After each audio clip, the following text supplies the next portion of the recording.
go into the heavier shading now. So we're going to start here at the bottom and work up. I guess you can start anywhere you like, but I'm going to start down here because I already have done that, so might as well. Let's see, that's going to go up there. Remember, like I said, this is set to like 4.5-ish. So now what we're going to be doing is just more or less letting the iron come into slightly just a bit more contact with the wood, and for a smidge longer than what it was doing before.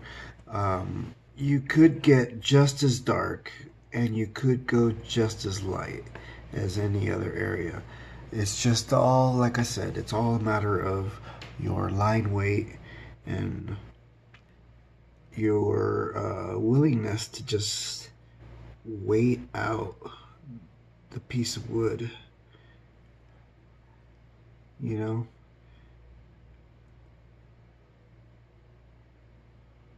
And that little ding dong there, it's a little too big. So there we go. And that's going to come in just a smidge there. And come in that way.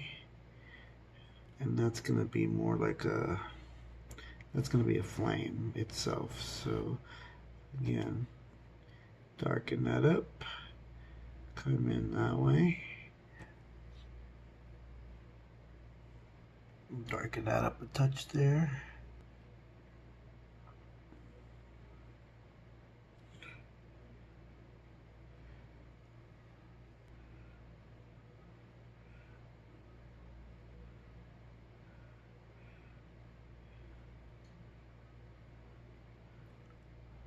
Okay.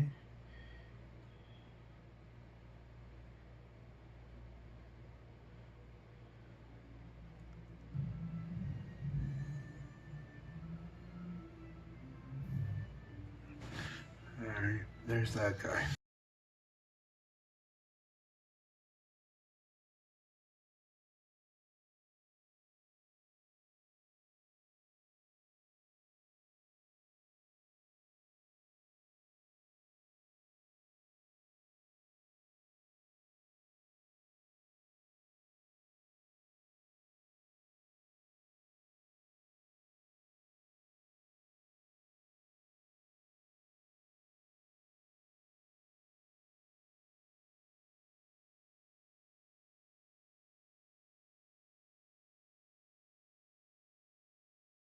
Another thing too, I like including my bark in the art because why not, right? It is part of the piece, so why not include it?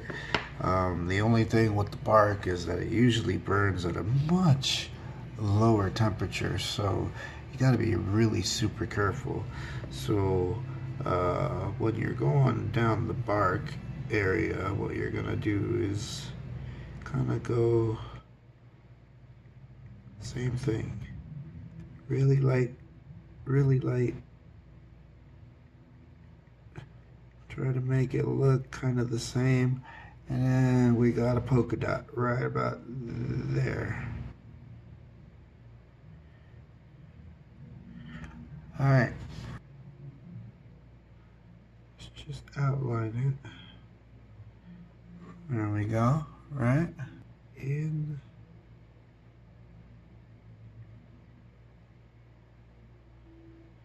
There we go. What I'm hoping you're getting out of this is at least seeing a process and maybe something you can take out of it. You know, I'm giving you little tidbits that I learned over the process.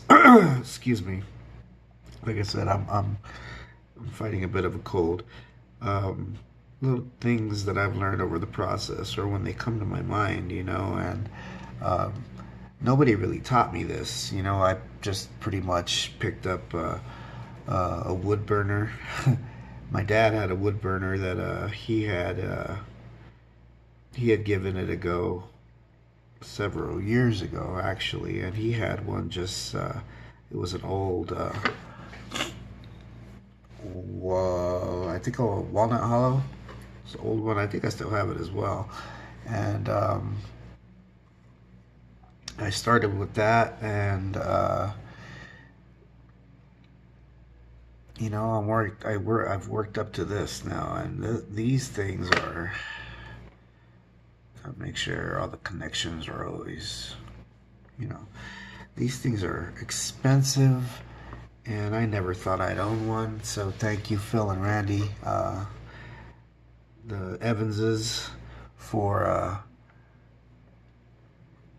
giving me that. And I know I owe you guys a piece, and you will get that. I promise you guys that. I promise you will get that piece as payment. It's just, you know, I have no excuse. I have reasons, but no excuses. So, yeah, there you go. Just kind of bring that this way. So it's kind of like a saguaro arm. Now remember, this is all going to be shaded in. So right now we're kind of like in a way blocking, but not so much, because we are laying down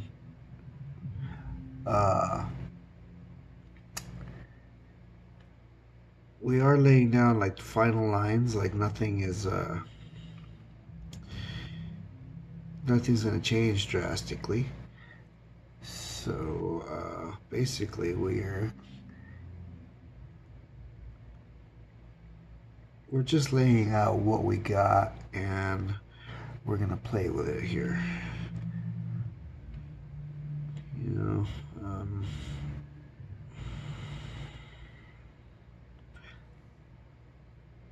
remember to always go light. Always go light.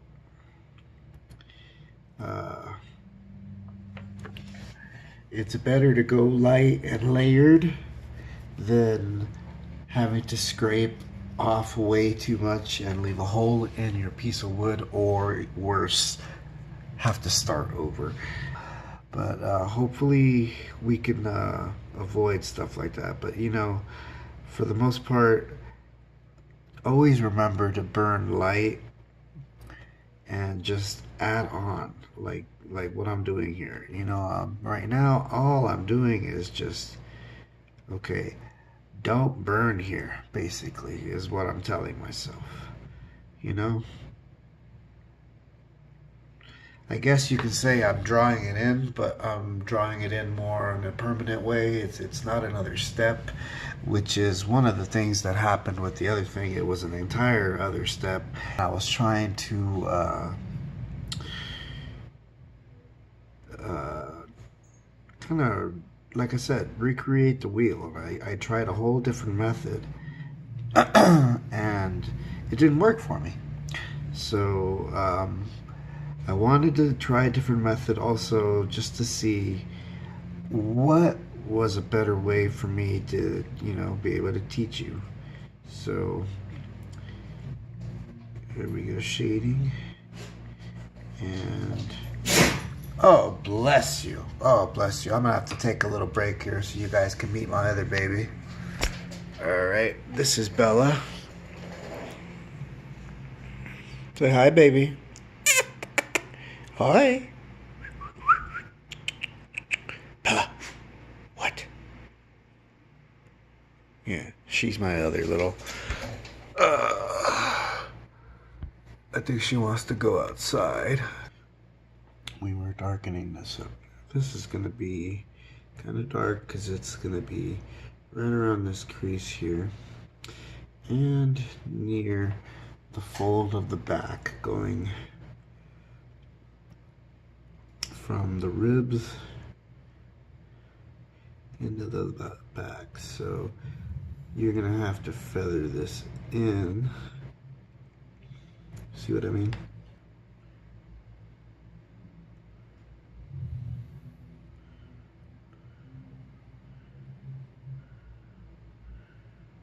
Okay. And this is going to come down just a little bit more because it's a pretty big piece here. That's going to be dark, so. And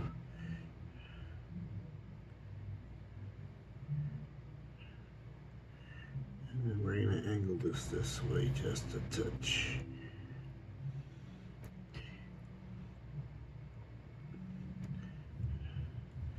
Alright, this is going to be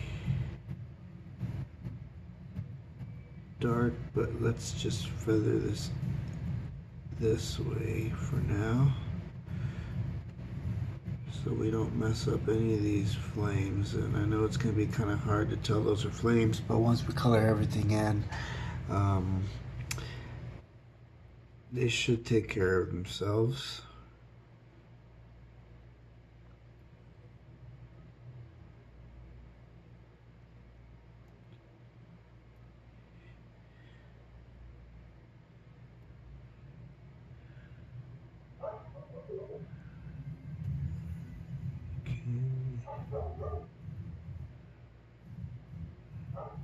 Alright. There. No. And also, you want to burn as much as you can, because it's so much simpler, but it's like I was just showing you there. It's not always a necessity, but if you can burn with the grain as much as possible too.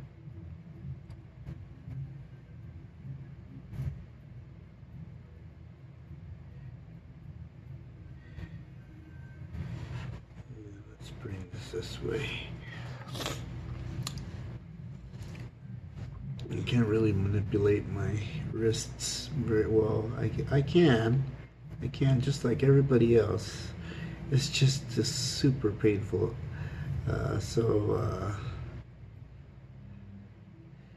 I try not to. I mean, you know, ow. that's not gonna kill me. You know, it's just gonna be after about 5 minutes or so. Then it'll be. Oh yeah, I'm not supposed to do that. You know, so. I have braces that I will wear from time to time that just give me more support, and I love them, especially my right hand brace, because I can sit it on the work surface, and you know, just gives me an extra little bit of leverage. And I don't know, you know, when I'm transferring images as well too, you know, it works because my hand is not in contact with the work area at all. I'm not smudging anything. I'm not you know what I mean. So there's one flame. Bit of a transition out of it coming into that. We're gonna have to darken this just a touch because there's got to be a bit more of a shadow.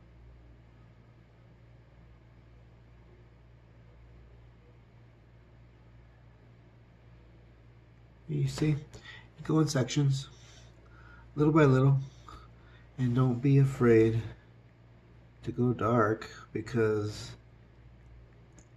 you know that's what's going to give you every bit of depth that you need in this image to make it pop. That's what I'm doing here.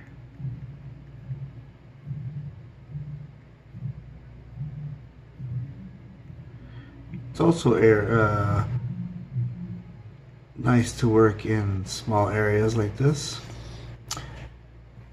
because it's easier to manage. You're not overwhelming yourself by, you know, oh God, I gotta do this entire piece right now. I mean, you could, and just to demonstrate that, you know, as well, I'm gonna go one line across just to show you, you know, and what you're gonna do when you do that, you want to go, there you go, see my little,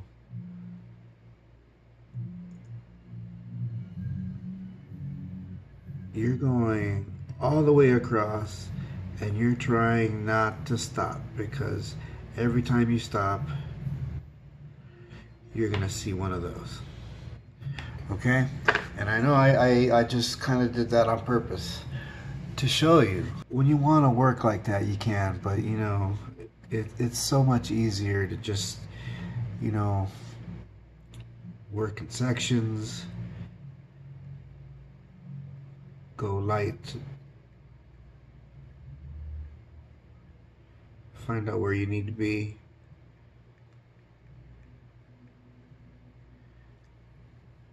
And then there's going to be all your dark areas that you fill in after. Now this is going to be a touch darker, but this guy's shirt has all kinds of, I'm not going to say there's wrinkles drawn into it, but there's definitely I believe there was a watercolor that was done for the reference image, so it definitely has a watercolory feel.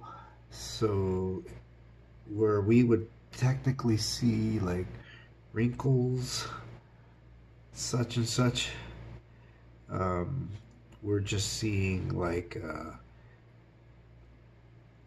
I don't know, typographical, uh, almost like hills and, you know, valleys and saddles and draws, you know. It's more like a, I don't know how to explain it.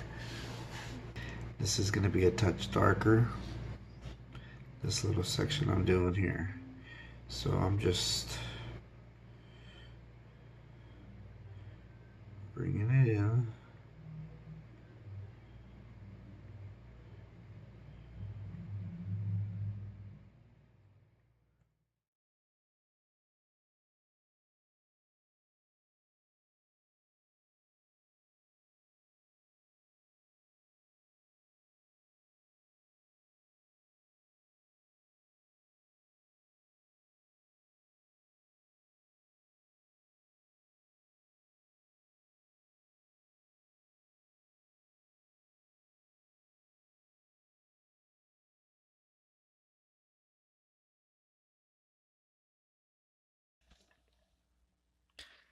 All right, I will see you back here with the next video next week.